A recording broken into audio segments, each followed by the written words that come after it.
मी शिक्षण घेऊन सुद्धा आज ह्या शेती क्षेत्रात शिरलेला आहे. आज मी PhD होल्डर माणूस आहे, तरी सुद्धा शेती क्षेत्रात शिरलेला आहे. पण एक शेतकरी म्हणून आव्हान करू इच्छितो की मी भरपूर कंपनीचे प्रोडक्शन ट्राय केले, पण मला ॲग्रिसर्च ह्या कंपनीने जो रिझल्ट दिला आहे तो मला गेल्या 10 ते 15 कंपन्यांचा रिझल्ट देण्यात आला नाही. हे 10 ते 15 कंपनीला ॲग्रिसर्च बरोबर आहे, कारण की आमची लहान रोपे म्हणा, मोठे रोपे म्हणा, सर्व रोपे ॲग्रिसर्चने एक लेवल आणून आज माझ्या बागेत 100% येणं आहे. त्याला फक्त एक आणि एक कारण आहे, ते म्हणजे ॲग्रिसर्च.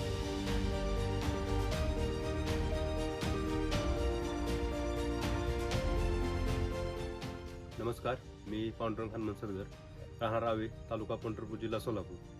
मी गेले 5-6 महिन्यापासून ॲग्रिसर्चच्या कंपनीसोबत आहे आणि हा माझा प्लॉट 7 ते 8 महिन्यापासून ॲग्रिसर्चच्या कंपनीकडे आहे.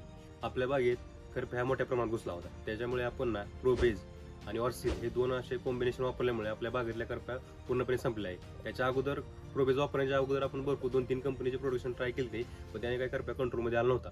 पण ज्यावेळेपासून प्रोबेज आणि ऑर्सिल वापरले त्यापासून आपला करप्या पूर्णपणे कंट्रोलमध्ये आलेला आहे.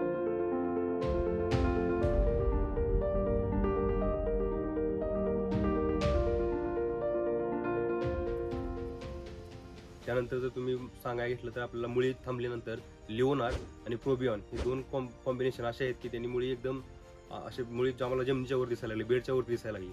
त्याच्यानंतर तुम्ही हे बघितलं तर ह्याच्यानंतर आम्ही ज्यावेळेस वादीसाठी आम्ही किजिंग आणि प्रोबियॉन वापरले, त्याचा हा रिझल्ट आहे. त्याच्यामुळे वादी चांगल्या प्रमाणात चालली आहे. त्याच्यामुळे ॲग्रिसर्चचे प्रोडक्शन हे खरंच चांगले आहे. आता मालाईचा काही म्हणलं तर तुम्ही मालाईचा काहीसाठी केल अमृत आहे, पॅशन आहे, आणि घड फवारणीला आम्ही एक्सटेंड पॉवर वापरले, मिल्कॉन वापरले आहेत,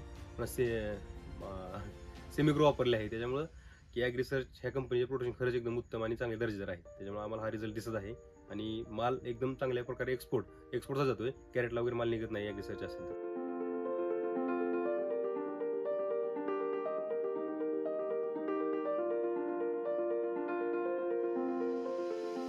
आपल्या शेतकऱ्यांना सतत भेडसावणारी परिस्थिती म्हणजे जे केळी शेतकरी आहेत त्यांना एक सतत भेडसावणार की आपल्या केळीची वादी वाढत नाही. त्यासाठी आता लोक साहेब किंवा जे लोक आहेत ते भरपूर प्रमाणात वॉटर सोल्युबल एखादं रिकमेंड करतात, कोण काय वेगवेगळ्या प्रकारचे रिकमेंड करतात. पण जेव्हा आम्ही ॲग्रिसर्चचे किजिंग जे झिंकचे बॅक्टेरिया आहेत आणि त्याच्यासोबत आम्ही प्रोबियॉन हे दोन कॉम्बिनेशन ज्यापासून दिले ना, त्यापासून वादी एक दर्जेदार पडले. त्याच्यामुळे दुसरे काय वापरण्याची गरज नाही. हे दोन कॉम्बिनेशन जर तुम्ही योग्य प्रकारे वापरलं तर तुम्हाला ते चांगल्या प्रकारे एक रिझल्ट येऊ शकतो.